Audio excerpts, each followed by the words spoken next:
I'm not really the adventurous type. I've always been more of a homebody, someone who's perfectly content staying in, cooking something simple, and watching reruns of shows I've already seen 100 times. My apartment isn't much to look at, but it suits me. It's a little rundown, sure, but there's a kind of charm to it. Narrow hallways, flickering overhead lights, and those thin walls where you can hear every muffled conversation or late-night TV show your neighbors are watching. I'm not exactly buddy-buddy with my neighbors, but I know them in that distant, city-living way.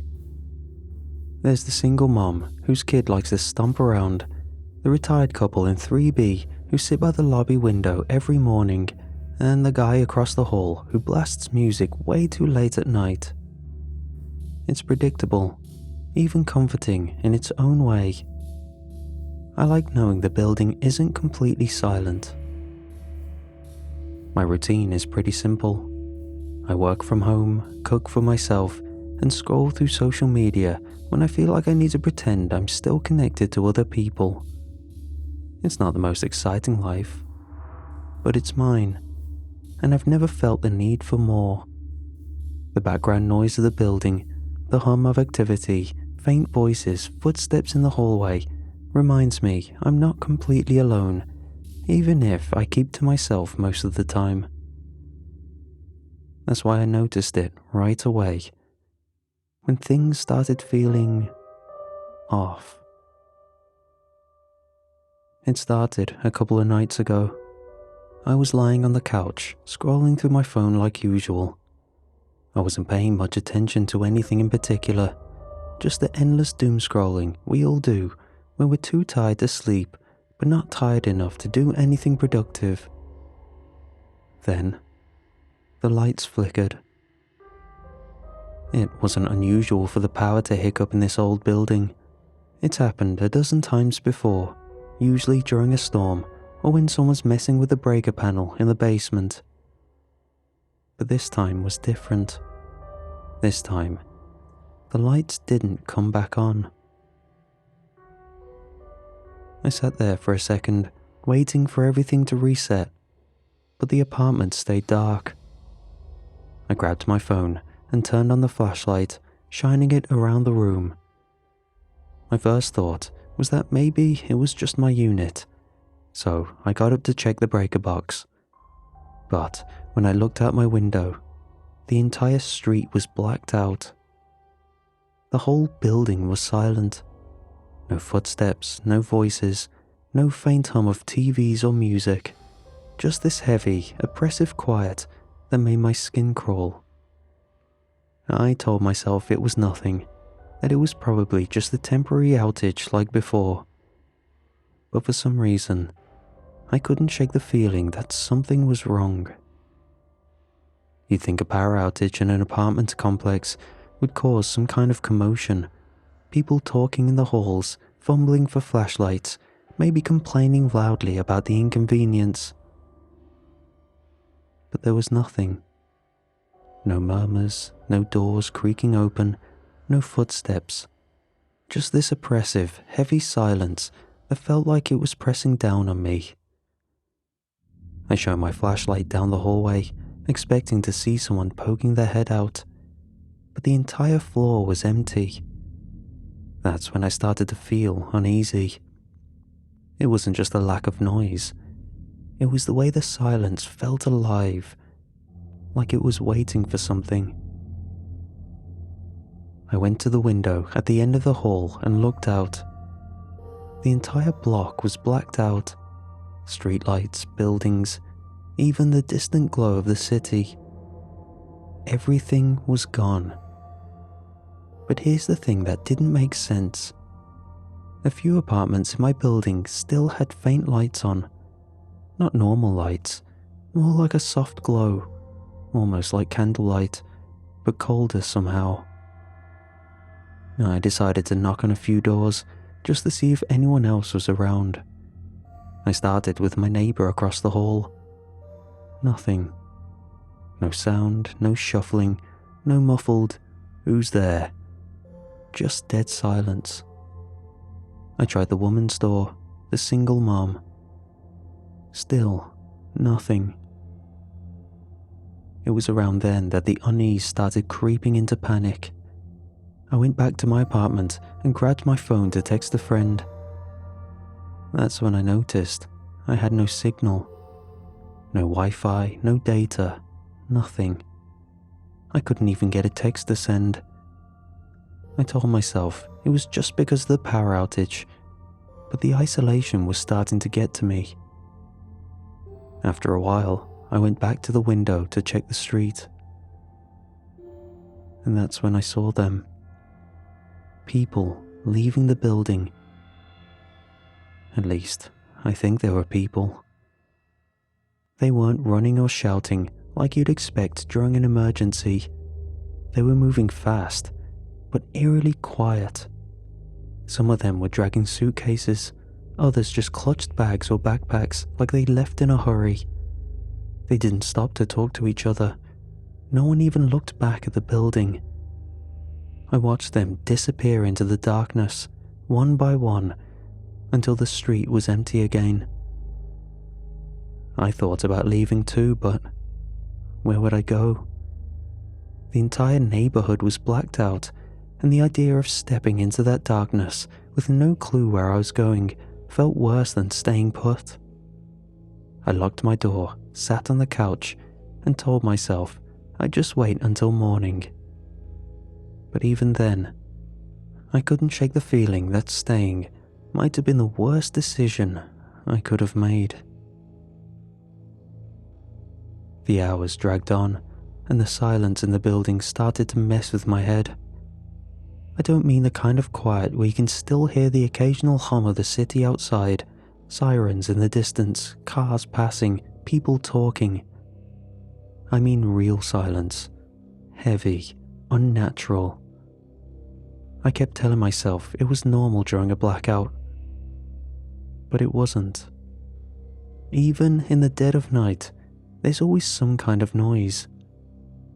But now, nothing. It was like the entire world had just stopped. At first, I tried to distract myself, scrolling through my phone, even though I had no signal, pacing the room, anything to keep my mind occupied. But then the noises started. It was subtle at first, faint tapping sounds, like someone lightly drumming their fingers against the wall. I ignored it, thinking it was just the old building settling or the barely maintained pipes. But it didn't stop. The tapping moved, shifting from one side of the apartment to another, as if it was circling me. Then there was the creaking. It came from above, like someone was walking around the floor above mine. Except, I'm on the top floor. I grabbed my flashlight and opened my door to check the hallway. It was empty, just like before. I stood there for a while, listening, but the air felt off, thicker somehow, like it was pressing in on me. I shut the door and locked it, trying to push the unease down. But the worst sound came later. I was lying on the couch, trying to convince myself I was overreacting, when I heard it. The faint sound of a child giggling. It was soft, barely there, but it made my skin crawl. It didn't make sense. There were no kids in this building, at least none that young. And it wasn't just the sound.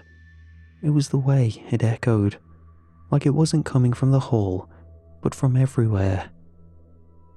I grabbed my laptop.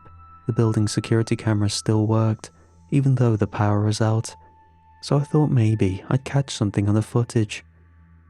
At first, everything looked normal, just empty hallways and the lobby. But the longer I watched, the more I noticed something was wrong. The movements of the people leaving earlier, they weren't smooth. They were jerky, like old film footage missing frames. And then there were the shadows, I didn't notice them at first, but in a few frames, I saw faint figures standing in the corners of the hallways, completely motionless. Their faces were blurred or obscured, like the camera couldn't quite focus on them. I sat there, staring at the screen, trying to rationalize what I was seeing. Maybe it was a glitch, or maybe my eyes were playing tricks on me. But the longer I stared, the more certain I was that something wasn't right. And then came the knocking. It was faint, barely more than a tap, but it sent my heart racing. I froze, listening as it grew louder, more deliberate. I grabbed my flashlight and crept to the door, every step making the air feel heavier. "Hello?" I called out, my voice shaking. The knocking stopped. I peered through the peephole, half expecting to see one of my neighbors finally breaking the silence. But there was no one there. The hallway was empty. Except, it didn't feel empty. The shadows in the corners looked darker, longer. The air outside felt different, heavier, like it was waiting for something. I backed away from the door and locked every bolt, every chain. And then I sat down in the corner of my apartment with my flashlight clutched in my hand. I told myself it was all in my head. But deep down, I knew something was wrong. By the time daylight rolled around, I was barely holding it together. Every noise, every shadow, every second of silence felt like it was pressing down on me. I thought maybe if I saw the building in the daylight, it would snap me back to reality, make me realize this was all just in my head. With my flashlight in hand and my phone, still useless, stuffed in my pocket, I decided to explore the building. Daylight streaming through the windows made me feel a little braver, like I wasn't completely alone. I started knocking on doors again, hoping anyone would answer this time. Most of the apartments were completely silent, but a few. They weren't empty, not in the way I expected. The first one I walked into was unsettling, but not in an obvious way. It looked normal at first glance. A couch, a coffee table, a stack of magazines. But then I noticed the plate of food sitting on the table, half eaten, like someone had just stepped out for a moment. The TV remote was on the couch, angled like it had fallen from someone's hand. The next apartment was worse. The faucet in the bathroom was running, and the sink was nearly overflowing. There was a mug of coffee on the kitchen counter, steam still curling up from it, but the air in the room was ice cold, like no one had been there for hours. It was like everyone had just disappeared. By the time I made it to the lobby, I was shaking. I hadn't seen a single person, not even through a window. But that wasn't the worst part. The message board. It was covered in notes, hastily written scraps of paper, some in handwriting I recognized from my neighbors. "Leave now, it's coming. Don't stay. Get out before dark." Over and over, the same desperate warnings. I stood there, staring at the notes for what felt like forever, my mind racing. Who wrote them? When? And why hadn't I noticed them before? Despite everything, I started to feel a weird sense of relief. The building itself looked fine, untouched by whatever nightmare I thought I'd been living through. The sunlight streaming through the lobby windows almost felt reassuring, like the world outside was still normal. I decided it was time to leave. Enough was enough. I grabbed my backpack from my apartment, threw in a few essentials, and headed straight for the front doors. For the first time in hours, I felt like I was making the right choice. I was getting out of here, leaving this nightmare behind. But when I pushed the doors open, the relief vanished in an instant. Instead of stepping out into the street, I found myself staring back at the wall of the lobby. I blinked, frozen in place, trying to make sense of it. I turned around, expecting to see the doors behind me, but I was back in the lobby, exactly where I'd started. I tried again, running this time, but no matter how fast I moved or how hard I pushed, I couldn't get outside. Every exit led me back to the same spot, the middle of the lobby, staring at that message board with its endless warnings. The light from the windows didn't feel reassuring anymore. It felt wrong, artificial, like it was part of the trap. And I realized I wasn't going anywhere. This building wasn't going to let me leave. I think that's when I finally lost it, when I realized there was no way out. I tried every door, every single one. The fire escape. It led me right back to the hallway, like the stairs had twisted around on themselves. The basement. I ended up standing in the same lobby I just left, staring at that damn message board. I even tried the windows, but they wouldn't budge. It was like they weren't real, just painted on illusions meant to keep me trapped. And then the building started changing. The hallways stretched longer than they should have, twisting into impossible angles. The staircases looped endlessly, taking me in circles no matter how far I climbed or how fast I ran. One door opened into a room I'd never seen before, someone else's apartment, pristine and untouched, with sunlight streaming through the windows. For a second, I thought I finally found an exit, but when I stepped inside, I ended up back in my apartment, the door slamming shut behind me. The noises didn't help. They were everywhere now. The whispers started first, low, indistinct voices muttering just out of earshot. Then came the footsteps, slow and deliberate, echoing from somewhere above or below. I couldn't tell. At one point, I heard laughter. It wasn't loud or obvious, just this faint, airy giggle that made my stomach twist. And then I saw it. I was standing at the end of the hallway, catching my breath, when I noticed something out of the corner of my eye. A figure, tall, dark, and completely still, standing at the far end of the corridor. I froze, my flashlight trembling in my hand. It didn't move. It didn't even seem to breathe. But I swear, it was looking at me. I blinked, and it was gone. That's when I bolted back to my apartment. I locked the door, shoved the couch against it, and piled every piece of furniture I could find in front of it. My heart was pounding so loud I thought it might give out.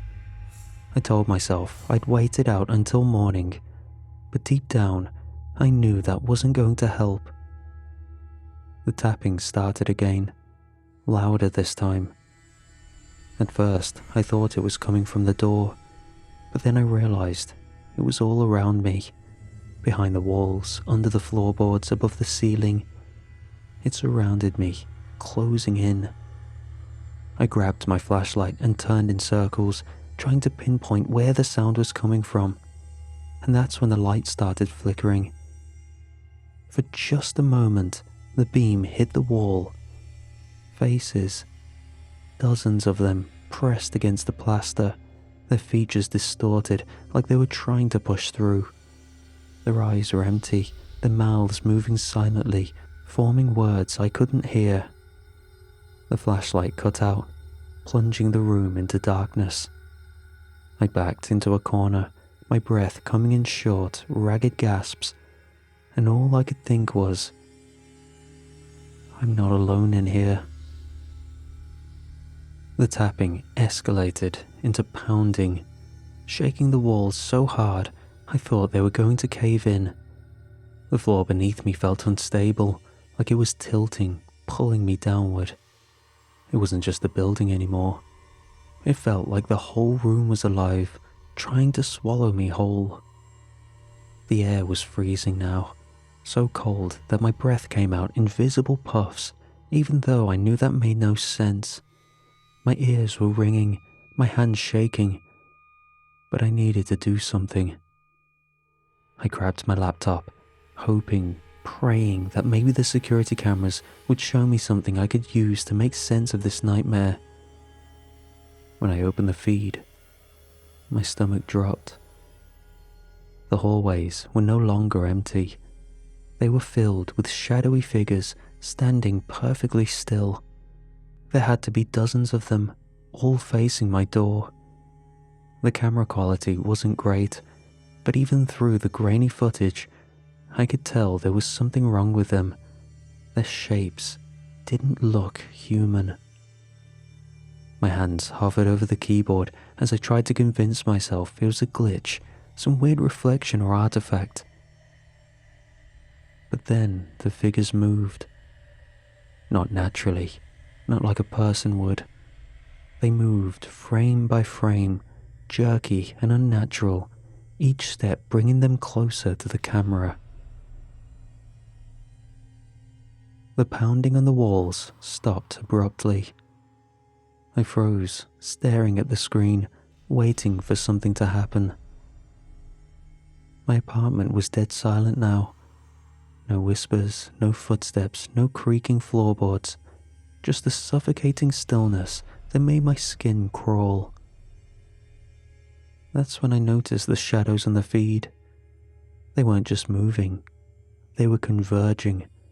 Slowly, deliberately, they turned toward the camera as if they knew I was watching. I slammed the laptop shut, my heart racing. I stood there, trembling, and turned toward the door. I don't know why. I think part of me hoped I'd see something normal outside. Maybe someone had come to help, or maybe I was imagining all of it. I peered through the peephole.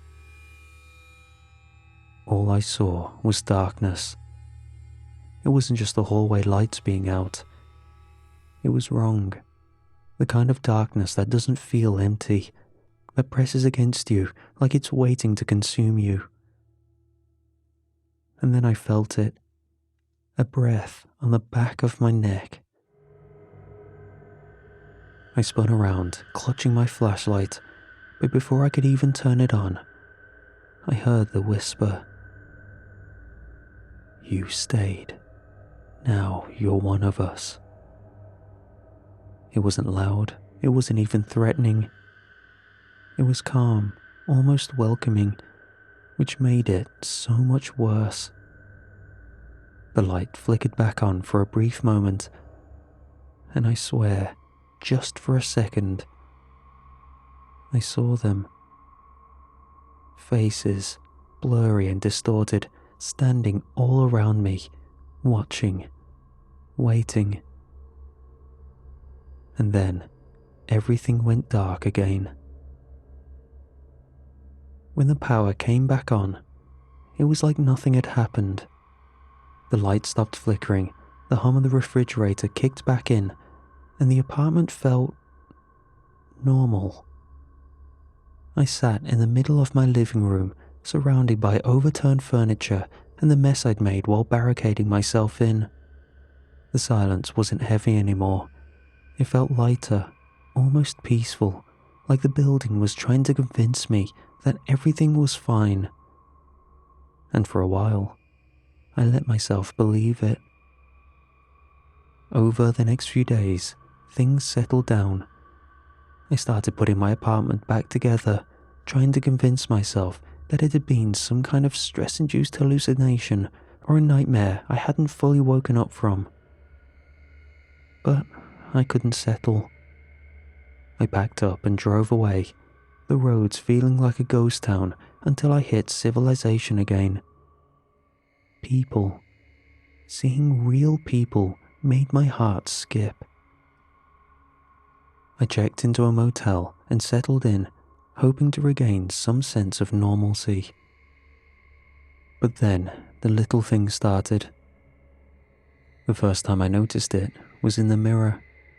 I was brushing my teeth, staring at my reflection like usual, but when I turned to grab a towel, I could have sworn my reflection stayed still for a fraction of a second longer than it should have.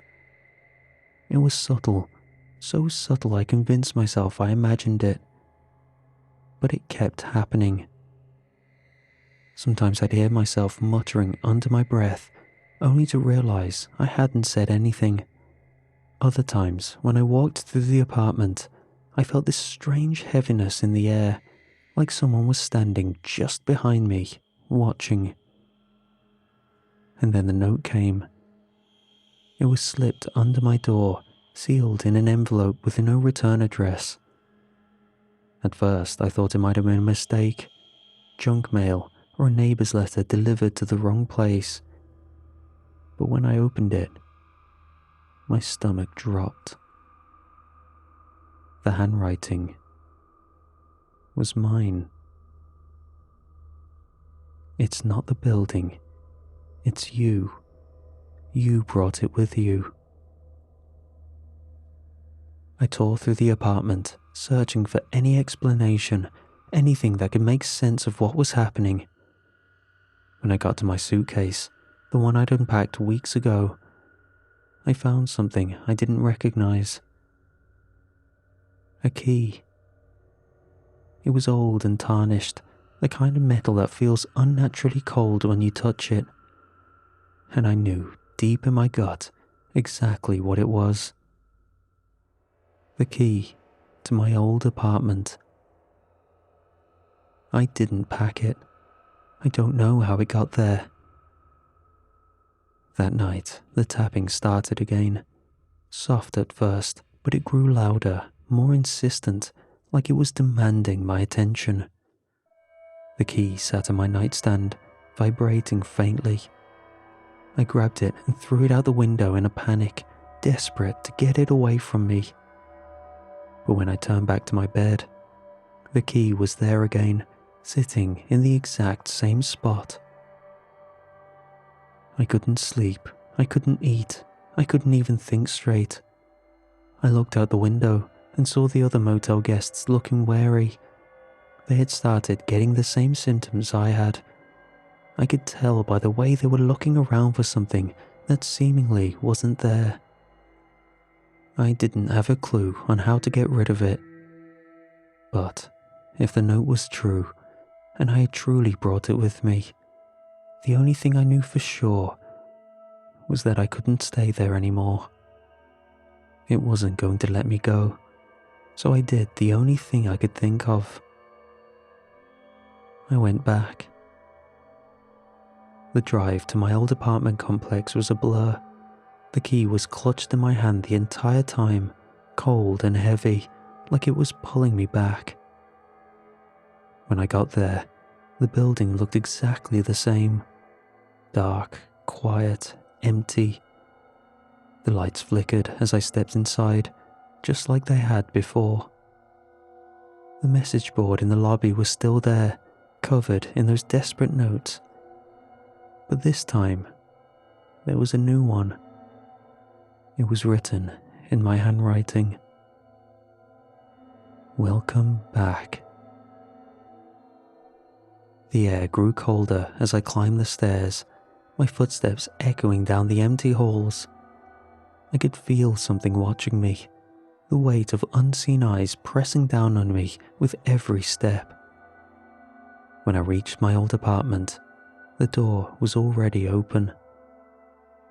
Inside, everything was exactly as I'd left it, except for the walls. Black smudges were spreading across the plaster, twisting and branching out like veins. They pulsed faintly, as though something was alive beneath them. And then I heard it. A voice from the shadows, calm and welcoming. "Welcome back. We've been waiting." I shouldn't have gone back. I know that. But I didn't have a choice. I couldn't bring this to more of the population. And the building, it never really let me leave. It wasn't just the building, though.